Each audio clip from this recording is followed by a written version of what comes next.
First, though, today, an international manhunt has been launched after 3 grandmothers claim to have been tricked out of £400,000. South Yorkshire Police want to track down John Eric Wells. Do you know this man? Labelled the Casanova Conman after he allegedly wooed the women and convinced them to hand over their savings. Well, one of the women who feels her life has been ruined by Mr Wells is Hazel Wilkins, and she joins us now alongside her daughter Lynsey to share her story. And welcome to both of you. Thank you for being here. And Hazel, I'm sorry you're here under these circumstances. Just explain what your life was like before you met him. I had a good job. As you said, I had loads of money in the bank. But not, millions, but enough. But you weren't in any debt, you'd saved, no. You'd been very careful with your money. Never been in debt, never, in my whole life. And, no, just had a really nice life. I had a beautiful home that Lynsey and I was with. My other daughter was married, so I had a beautiful home and done it all. So you met him online when you started talking in about 2014, June 2014. And so what attracted you to him? What did you start talking about? We were just generally chatting about every day, and he was telling me that, he owned this business. He travelled round and he had lots of companies in loads of different countries, and I wasn't impressed with that. I don't get impressed very easily. I just like the everyday person. And he said, he lived in a big house. That didn't impress me. Sent you pictures? No. Did you ever see any pictures of the house or anything that he was talking about? No, he didn't send me any sort of pictures like that. So. Well, you met up, you met in a hotel in Crawley, and you had a nice dinner there, and he left the next day and things sort of started to move. He was travelling a lot, so he'd be away, but he sort of explained that away as part of his career, that this is what happened. Yes, he had a group of hotels. Right. So he used to travel, supposedly, overseas quite a lot. And he said he had some in up north as well. I never saw these hotels. So you've been talking for a long time, then you finally meet up, and what was he like when you met him? Oh, fine. We got on really, really well, and he was good. He was not necessarily a charmer. He's which I'm that type of person I'm not attracted to, but no, I mean we got on really well. We had loads of laughs. We went. Attractive personality. At the time, yes, it did. But I can't remember that now. Yeah, for sure. It's all been tarnished. And things moved along and progressed. You fell in love with him. I think it was the 28th of December 2015, in front of your friends and family. He proposed to you. You kids weren't quite sure about that at the time, were you? No, we were quite shocked that he didn't warn us that was going to happen. Yeah. So obviously, Mum and Dad wasn't alive, so we felt we should have been asked. So no, it was all a bit more quick. What do you think of him as a family when you all sat down with him? At first, he was fine, but as things progressed and he kept going away a lot and everything, I was thinking something's not right here. I mean, the wedding, you're engaged, but actually getting into the aisle was quite a problem in the first place, because you had, I think it was 4 wedding dates, and 4 wedding dates that were then cancelled for various different reasons. Yeah. Was there any moment that you were sort of hearing alarm bells as these dates were being cancelled? Well, you do. When you're in this situation, you do hear the alarm bells, but you don't want to recognise them. Yeah. You don't want to believe it's true because you're in love with this person. Yeah. And, you think, oh, this is going to happen. What he said is going to happen. Yeah. But in your words, you said he was charming, convincing, funny and kind, and that love is blind. Why did he cancel the weddings? What excuses did he give you? Going away on business. And also people dying. Yeah, he said his housemaid, husband died. The housemaid died. Then the farmer died and it was suicide. Oh. Farmer? My God. Yes, he had a big grounds with a farmer and everything, and he said he committed suicide and that he was being questioned by the police. When did he first ask you for money?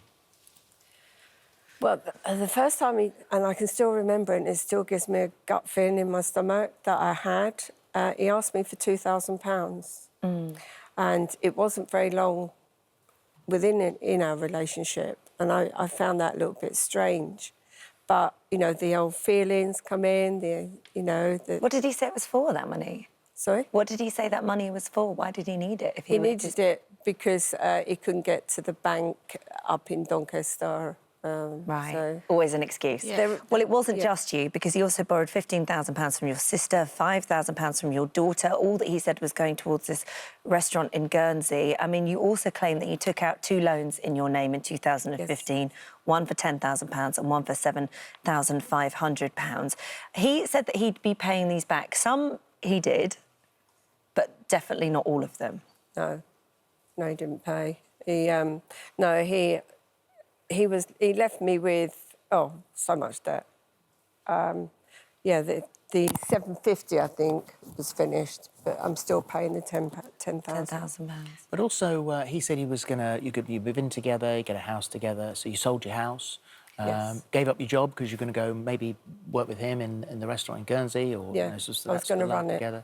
So you end up now you haven't got a house, you don't have a job anymore. You've given that up, which is a job that you loved. Yeah. And so, at what point did you think there is something seriously wrong here? When he kept going away, there was always an excuse to go away. And we looked at many houses. He told me to look for a house of 3 million. 3 million, up to 3 million. So I found, a house, and he came back specially to look at the house. So you finally decided enough was enough and you ended it with him. At what point did the other woman phone you? Quite some time afterwards. What did she say? She just, she was a little bit funny. She just said, I'm Lynn, who was with him, and I was living with him while he was going out with you. They had a flat up in Doncaster, the two of them, and I was down in Brighton, and he used to come down. So he was taking money, stealing money from her allegedly, and spending that money on you. Yeah.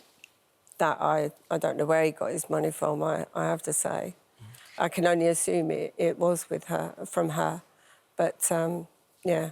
I mean, the tragedy of this is that this was a man that you loved. This was a man that you were making plans with. Yes. Plans that have been destroyed. That's right. How does that leave you now?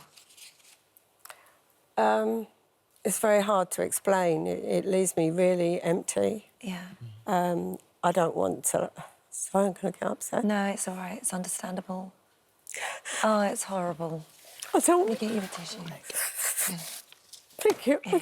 I don't want to love again. It must be very hard seeing your mum like this. It's hard seeing anybody, but for it to be your mum, really difficult. Yeah, it's not nice. She's changed as a person. She's lost her confidence completely. She can't make little phone calls that she needs to make. She gets me to do them for her. It's just little things. She can't set up anything now. She's lost her confidence You just completely. said something there that's so sad, that you can't love again. No, I can't. I won't trust anybody. I don't trust... to the point I sort of got to the point of hiding my purse. Because I just don't trust anybody. I trust my daughters, obviously, but I don't trust anybody outside. Well, he's disappeared. Nobody knows where he is. Obviously, we've reached out to try and find him to get some sort of comment, but we can't find him, and neither can the police. Fascinatingly, John Eric Wells jailed for 3 years after faking an £8.9 million lottery win in 1996. He tricked his wife, his family, his friends, bank managers whilst going on a frenzied spending spree, persuaded banks and businesses to give him credit, car firms to lend him vehicles. He later claimed the scam was an attempt to save his marriage. It was turned into a film called Can't Buy Me Love, which was starred Martin Kemp and Michelle Collins. So then up to now, South Yorkshire Police last month released a photo of John and urged members of the public to come forward with his location. They said John, who is originally from South Yorkshire, is also believed to go by the names of Howard Walmsley and Howard Hemmings. He's wanted in connection with 3 high-value romance frauds, during which 3 victims lost money totalling more than £400,000. So do you know this man? Someone must know. Someone must have some information. You've seen the... Are you currently being conned by this man? Do you recognise him and think, oh, my God, I'm number 4? I hope that he's caught So do I. and stops it from happening to somebody else. And thank you for bringing it to light today and talking That's about okay. it. I just want him found and just put where he's supposed to be, behind bars. Thank you both. Thank you very much. If you do know where he is, then anyone with information can call South Yorkshire Police on 101, quoting investigation number. We'll put this on our website in case you haven't got a pen to write it down quickly. A54532/17.